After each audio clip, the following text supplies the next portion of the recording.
Welcome to another episode of Worldly Church Girl. I am so happy to introduce my next guest. He is an author, a visionary, and he's going to be a huge success. It gives me great pleasure to introduce Mr. Stefano Tomasi. The title is The Ethereal Road, a Soul-itary Tale. It's about an accomplished man who is in his middle age and is fearing terminal illness. Mm-hmm. And all of a sudden, he thinks that he still has a spiritual void to fill. And he starts rethinking about his relationship with his beliefs and the notion of God.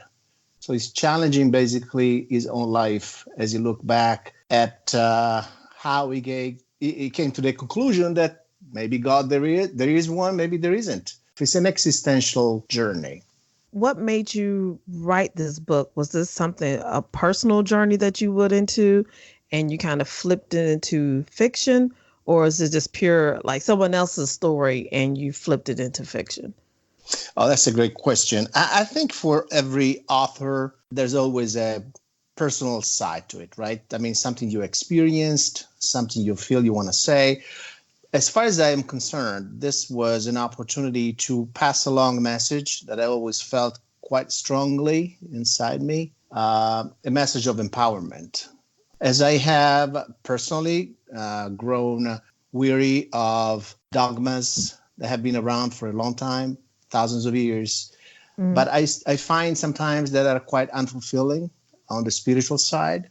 And so I personally enjoy this unique journey within myself, and I fictionalized it in a way, but the underlying message is that it is a message of empowerment for everyone to find their own inner light. That's very true.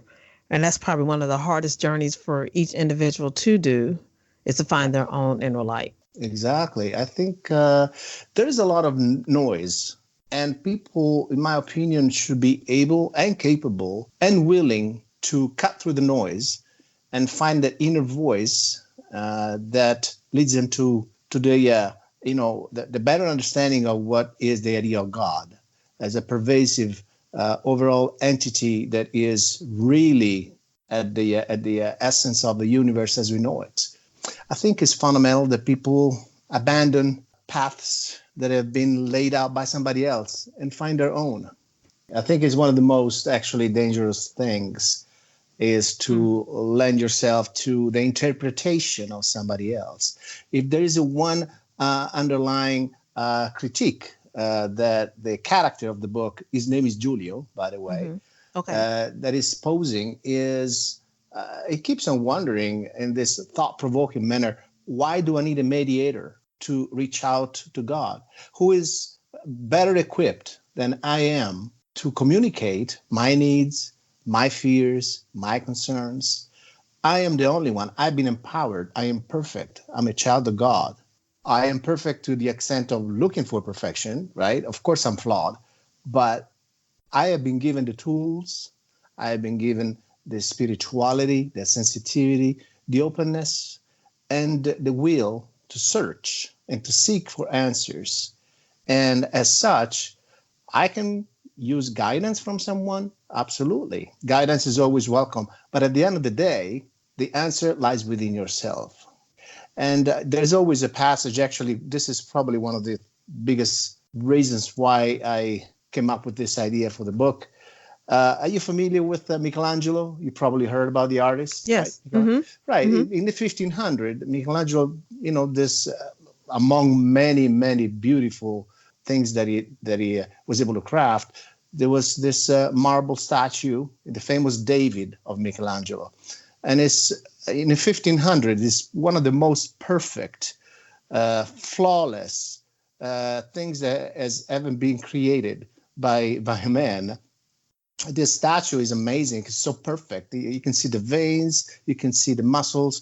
I mean, for that time, it was thousands of years ahead in his craftsmanship. Mm-hmm. And people asked him, how do you come up with that? The anecdote says that he responded with this. He said that, well, the statue was already in the rock. I just took out the unnecessary parts And that made me think a lot about how we, in a way, are humans made of light and spirituality. And we have to eliminate the unnecessary grease, the unnecessary noise that confuses us, that Mm-hmm. made us, the things that make us unable to see through this, curtain of smoke. Mm-hmm. So I think the path is within us. We just need to make sure that we identify how to get there. Do you have a hard time trying to explain your book to people? Yes, I definitely do, Yeah. because it is not a typical book that you would find online.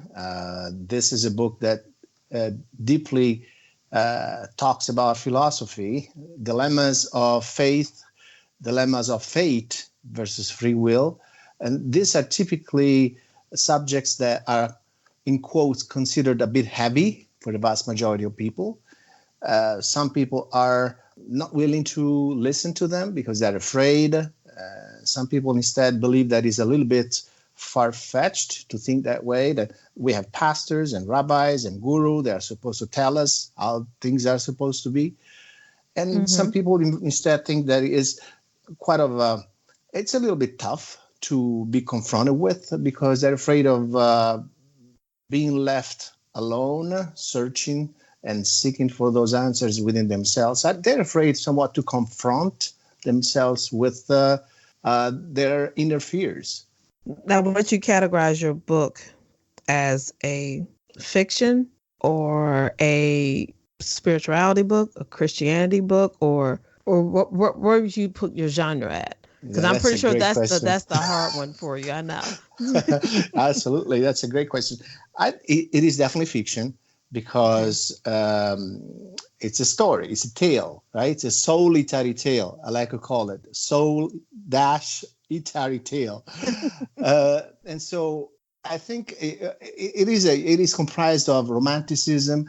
There's a touch of magical realism, and spirituality and philosophy are the essential themes. However, I think overall it would be probably falling under literary fiction, which is typically a fiction that does not have a very defined thrilling plot from beginning to end, but rather it implies, a research of the proper way of describing atmospheres, emotions, and things that in a way elicit a personal journey on behalf of the reader.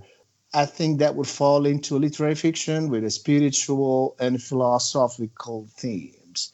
But there's magical realism too, Mm-hmm. because you have to know that this character in his attempt as a teenager to escape his God-fearing parents, their imposition of the dogma, he actually does something quite challenging. He attends a seance, and Mm-hmm. out of this seance, he comes out completely transformed because he opens the door to forces, spiritual forces, that is completely unequipped to confront.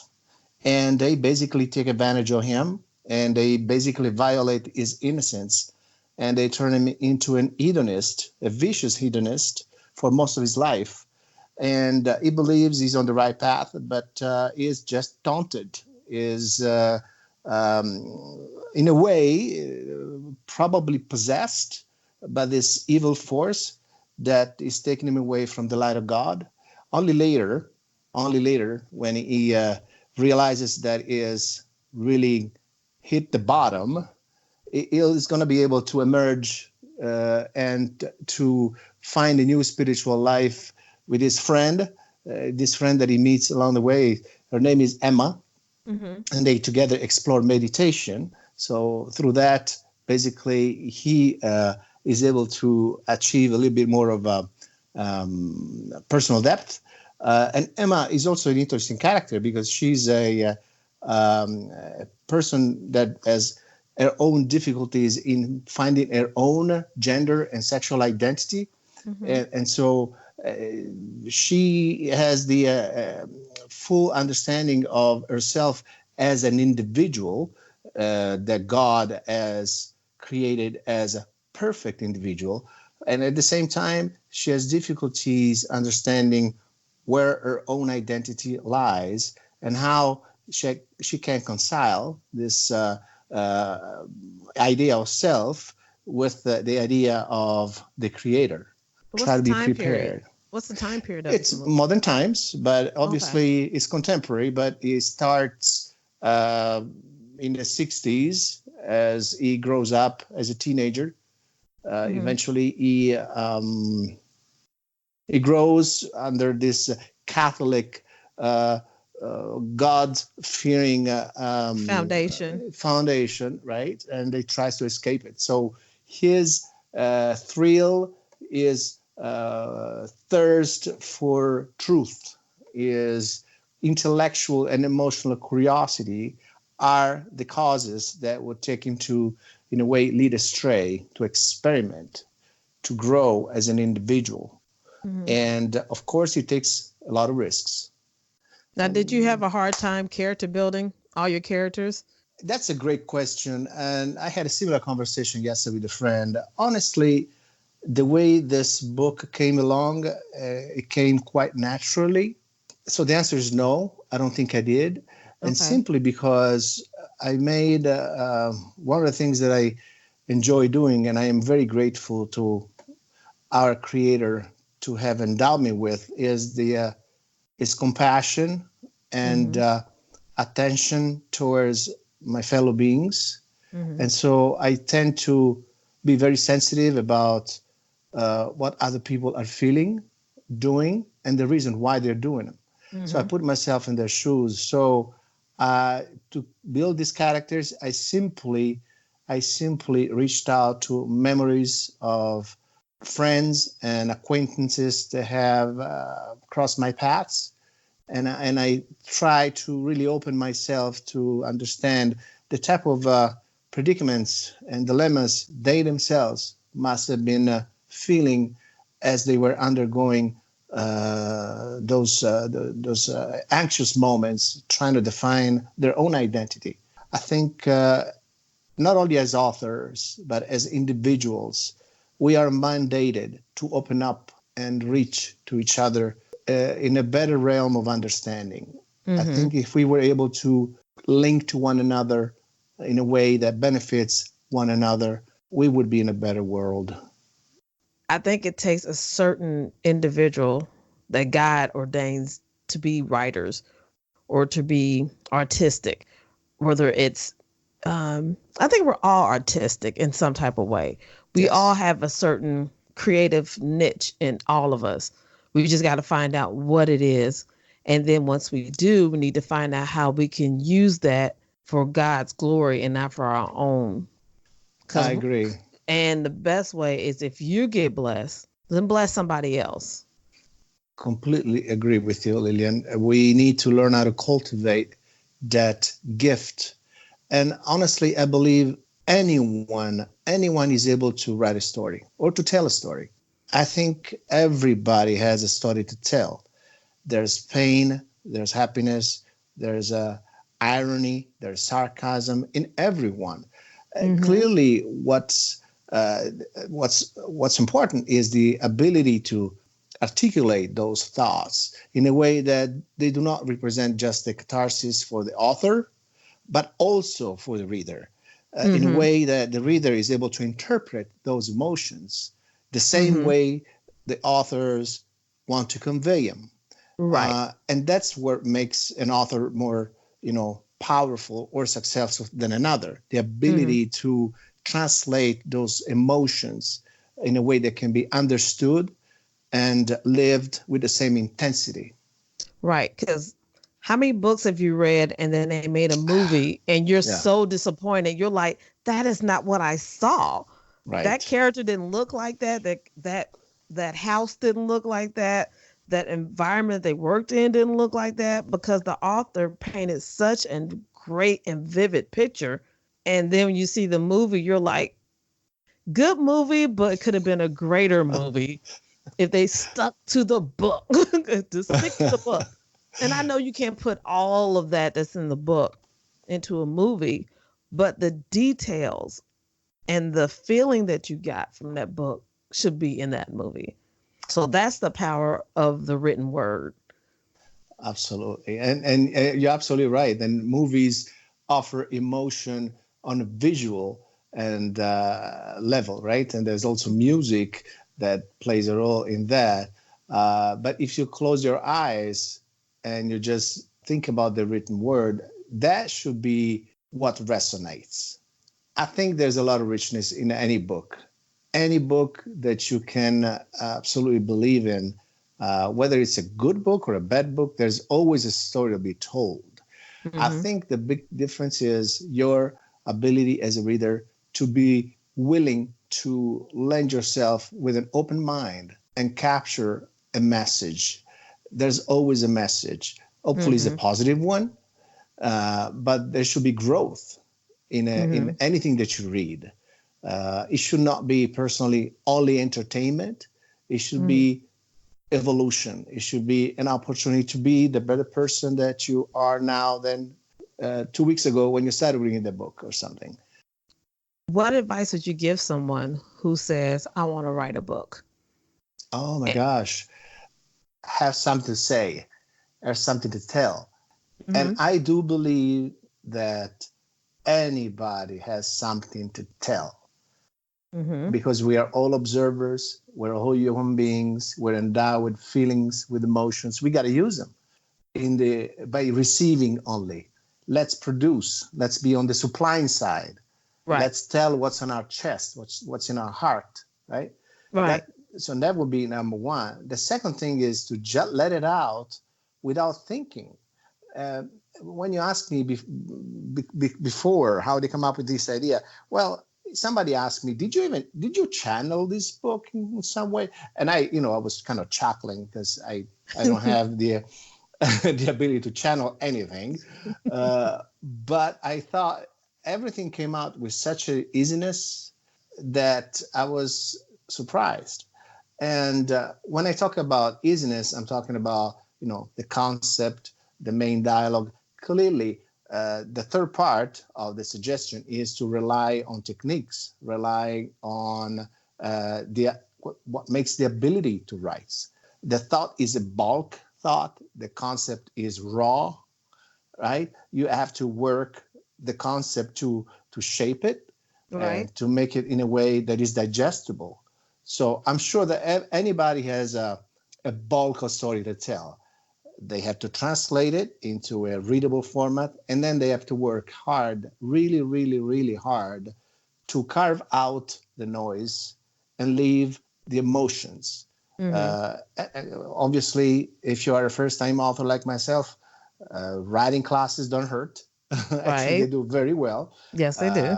Workshops, I attend several of them, and I try to keep myself humble because not only, uh, you know, um, writing is a process of transformation that you should never stop, and it never stops. But also, I'm a non-native speaker, so I'm an English speaker second language, and so some might say that my vocabulary is much more limited than the native speakers. Mm-hmm. Some might say that I am not capable of translating into the proper emotions certain concepts because I was not born in this country, and so I do not know the subtleties of the language as much as a native would. And there's some truth to that, right? Mm-hmm. And so I don't have the expectation to write well, but when I write, I typically have an editor take a look at it, look Mm-hmm. for flags, look for that specific adjective that might not sound the way it should be sounding the way you want. And from time to Mm-hmm. time, I admit, of course, those are real challenges. But as I write and I keep on writing, just like you do when you go to the gym, your body gets a better shape, and so is my writing. My last question for you. Yes. If you could have any song be your theme song when you walk into a room, what would it be and why? Oh my gosh, that's an amazing question. I could have several, but the one thing that actually is crossing my mind in this very moment deals with the United States. Because I became an American citizen years ago, and I did it. I had lived here almost 20 years already, but I wanted to do it because this country, to me, has always embodied the values that, as a human being, I wanted to be inspired by: integrity, brotherhood, humanity, happiness, equal opportunities. Those are the things that strongly resonate within me every day. Lately, the news are not very positive for our country. No. And so I have felt very discouraged by that. But if I could play one song, would be actually the national anthem of the United States, because I espouse those values and those beliefs very strongly, and they're being ripped apart at the moment. And it makes me feel very sad. It's heartbreaking. It's heartbreaking. Yes. And if there's one final part thought, authors and people like yourselves, you're an author and you are an anchor woman, a radio personality. People like yourself, people like ourselves must use our word to create an environment of positivity where people are acknowledging and professing the values upon which this nation was built. Those are messages of love. They're not messages of hatred. And if you and I and everybody who has something to say will continue to proffer this word in a positive way, it would be a better world. Yes, so we got to do our part. I almost wish that the news would do more good news versus bad news. But they always show all the bad stuff. And then like the last 2 minutes, they show some good news. I'm like, I know this world has done more good news than the little puppy that got rescued or someone found a wallet. That's it. But all these people got killed or robbed and houses burned down, but you got hours of that, but you only got 2 minutes of a puppy. Come on, there's more than that. We're so much more and bigger than that. Yeah. Well, negative news are the ones which sell. That's the problem. People are dragged by them. We need to connect at the human level as human beings, and we need to. And this negative news are the noise, are the same thing that we were talking about earlier. Eliminate out of your path the negative news, the negative people who does not mean well, people who don't mean well, and keep positive. And that's the way I think we should all be. It's not easy because we are all dealing with our own problems and difficulties. But I think the trust and the hope and the faith that is being endowed to us by our Creator at some point will have to emerge and make us a better place and better people with a better future for those who will come after us. Well, thank you for doing this. I appreciate it. Oh, it's been my pleasure. And you are yourself a light in the darkness with the things that you do. So thank you. I'm happy that I was able to,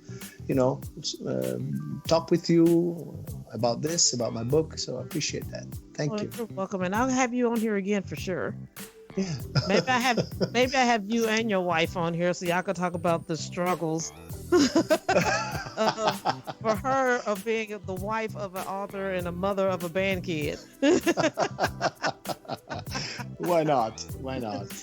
Have a good evening. You too. Bye-bye. Bye-bye. Bye-bye. I'd like to thank my guest, Stefano, for coming on my show. I can't wait for the world to see what you're going to do. And if you have any questions or concerns, or if you would like to be a Worldly Church Girl, click the link below and shoot me an email, and let's see what we can do with that thing. And as always, thanks for joining your girl, the one and only Worldly Church Girl.